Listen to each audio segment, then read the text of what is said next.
The real reason you can't make decisions anymore. You might think indecision is a sign of weakness or overthinking, but more and more people are discovering that their inability to make choices is actually a symptom of something much deeper. Today, we are looking at the real reasons decision-making has become so difficult and how to reclaim your ability to choose with confidence. Reason 1. Your brain is overwhelmed with too many daily choices. Most people do not realize they are making hundreds of decisions every single day. What to wear, what to eat, which route to take, which email to answer first. And our day continues like that. By the time you face an important decision, your brain is already exhausted from all the smaller choices you have been making since you woke up. This is called decision fatigue. It is why you can spend 20 minutes staring at a restaurant menu or scrolling through streaming options without choosing anything. Think about the days when you feel mentally drained by evening, even though you did not do anything particularly challenging. Your brain has been working overtime on decisions all day long. The solution is not willpower. It is reducing the number of decisions you have to make. Start by creating routines for the small stuff. Eat the same breakfast, wear similar outfits, take the same route to work, plan your meals in advance. Every small decision you put on autopilot is mental energy you can save for the choices that actually matter. Reason 2. Perfectionism makes every choice feel life or death. When you believe there is only one perfect choice, every decision becomes paralyzing.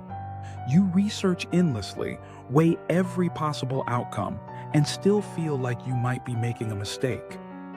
This is not thoroughness. This is perfectionism disguised as good decision-making. Perfectionism tells you that making the wrong choice will ruin everything, that you should be able to predict every outcome, that if you just gather enough information, the perfect answer will become obvious. But most decisions do not have perfect answers. They have good enough answers that you can adjust along the way. The person who chooses quickly and course corrects often will end up ahead of the person who spends months trying to find the perfect path. Start thinking of decisions as experiments, not permanent commitments. You can choose something, see how it works, and make a different choice later. Most choices are reversible or adjustable. Stop treating them like they are written in stone. Reason 3. Information overload creates analysis paralysis. We have access to more information than any generation in history. You can research any decision from every possible angle, read thousands of reviews, and compare endless options. But instead of making decisions easier, all this information often makes them harder. When you have too many choices and too much conflicting information, your brain gets overwhelmed and shuts down. You end up stuck in research mode, gathering more and more data but never actually choosing. This is analysis paralysis, and it tricks you into thinking you are being productive when you are actually avoiding the decision. Set limits on your research time. Give yourself a deadline for gathering information, then make the choice with what you have. Remember, the cost of not deciding is often higher than the cost of making an imperfect decision. Perfect information does not exist. Good enough information is usually enough to move forward. Reason 4. Fear of wrong choices keeps you frozen. Many people struggle with decisions because they are haunted by choices that did not work out in the past. They took a job that was terrible, moved somewhere they hated, or trusted someone who let them down.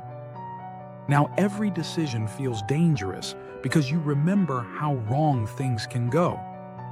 But avoiding decisions is also a choice, and it is often the worst choice you can make. When you refuse to choose, you let circumstances choose for you.